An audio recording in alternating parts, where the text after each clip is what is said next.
Welcome back to Up Front. As we said at the start of today's program, top Republicans are calling for a special prosecutor to investigate the leak of more than 1,000 documents from the John Doe probe.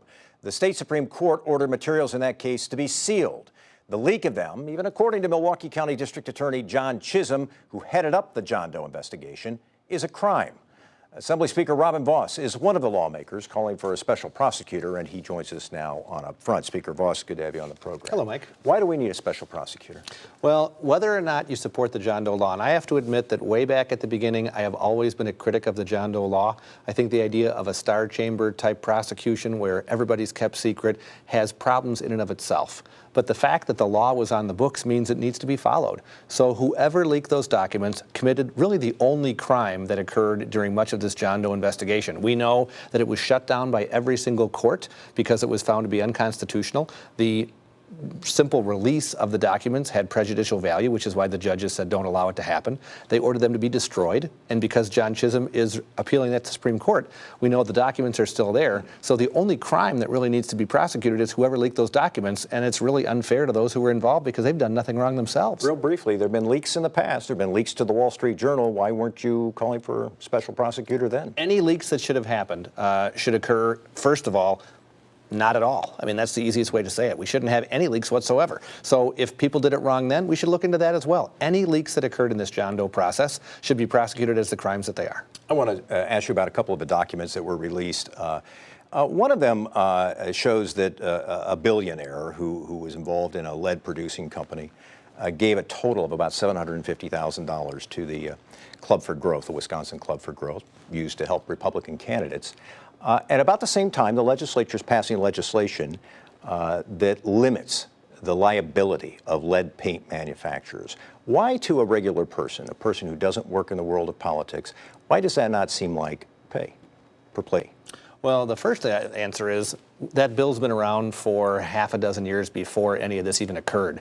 It's not really about lead paint. The basic idea is saying that if you have no proof that you manufactured a product, how can somebody sue you to say that you're liable when you might have never even done what they're alleging? It was a decision that was decided by the Supreme Court wrongly.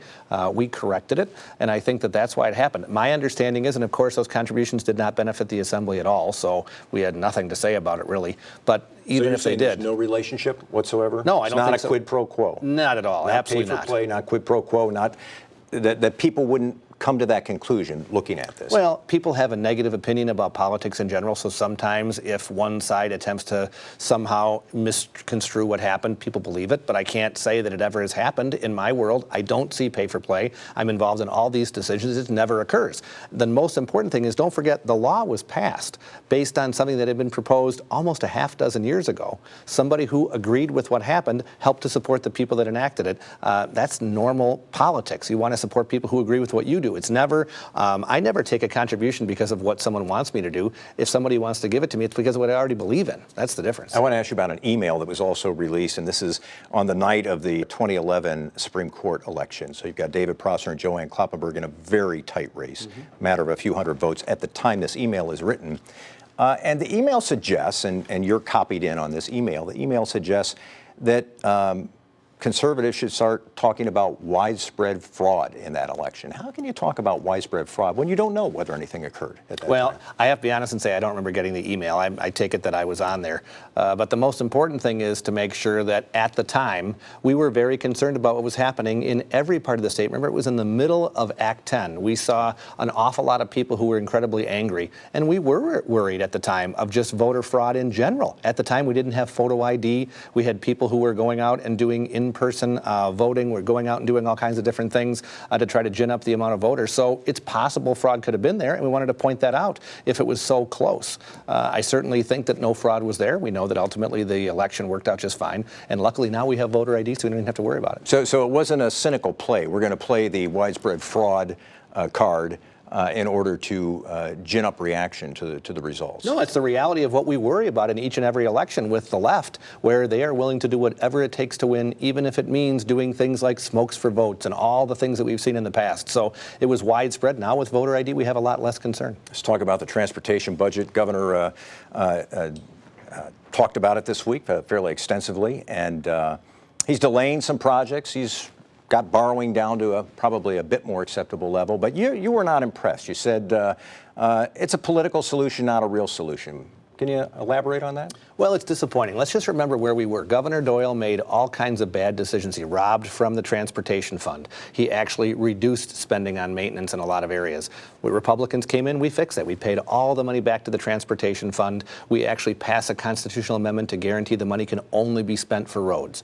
But there are real concerns. Don't forget, Governor Walker himself appointed Secretary Gottlieb and a host of experts to find out how much do we need to do to keep our roads in the shape that we need them to be to bring jobs and business and grow our economy. They said there was almost $1 billion a year shortfall at that time. Governor ignored that. And here we are 2 years later with the exact same problems, haven't gone away. Revenues, the governor has talked about how revenues are increasing. Well, that's not exactly accurate. We're just back to where they were in 2007 on the fuel tax. So we have a real problem to say in our area in southeastern Wisconsin, the the lifeblood really of our economy is that interstate system, I-94, east-west and north-south. Those are critical to be done, and I am very concerned that without a long-term solution, and a political answer is really all I see, all we're going to do is kick the can down the road and have the exact same issues 2 years from now, but the projects will be more expensive and an awful lot of people will be inconvenienced by having constant repairs. You think there's any room for compromise on this? I'm always open to it. I mean, we're trying to, and we've been saying we want to look for savings, we want to look for every possible reform we can, but all options should be on the table to have a long-term solution. So we're not taking anything off the table. It sounds like only the governor is. Assembly Speaker Robin Boss with us today. Thanks very much for your time. Good Thanks, to be Mike. back on the program. And remember, you can follow developments in the transportation debate on the budget blog kept by our editorial partner, WisPolitics.com. Coming up next on Up Front, what political ads tell us about this year's hotly contested U.S. Senate race in Wisconsin.